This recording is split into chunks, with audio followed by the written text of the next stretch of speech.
రైతు సోదరులందరూ కూడా శుభోదయం అండి. వెల్కమ్ టు విఎస్ఆర్ రైతు నేస్తం యూట్యూబ్ ఛానల్. ఈరోజు డేట్ వచ్చేసి 13/3/2026 సంవత్సరం శుక్రవారం రోజున ఖమ్మం మిర్చి మార్కెట్ జెండా పాట వచ్చేసి 19,300 రూపాయలు పలకడం జరిగిందండి.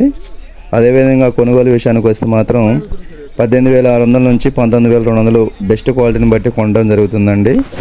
అదేవిధంగా 341 సెగ్మెంట్ చూసుకుంటే 22 నుంచి 24,000 వరకు కొనుగోలు చేయడం జరుగుతుంది. అదేవిధంగా ఆర్మూర్ సెగ్మెంట్ వచ్చేసి 16,000 నుంచి 17,000 అయితే కొనుగోలు చేయడం జరుగుతుందండి. అదేవిధంగా మరి రైతు సోదరులకి ఈ రేట్ అనేది వర్కౌట్ అవుతుందా కాదనేది కామెంట్ రూపంలో అయితే కామెంట్ చేయండి. మొదటిసారి మన ఛానల్కి వచ్చిన వాళ్ళు ఉంటే లైక్ అండ్ సబ్స్క్రైబ్ చేసుకునండి. మరింత సమాచారం కోసం అయితే మన వాట్సాప్ గ్రూప్ని కన్సల్ట్ అవ్వండి. కింద డిస్క్రిప్షన్లో మన వాట్సాప్ లింక్ ఉంటుందండి. దాన్ని క్లిక్ చేస్తే మన గ్రూప్లోకి వస్తారు. పిఎస్ఆర్ ఖమ్మం మిర్చి మార్కెట్ అని ఉంటుందండి. ఆ లింక్ని ఓపెన్ చేసి జాయిన్ అవ్వండి. Thank you for watching.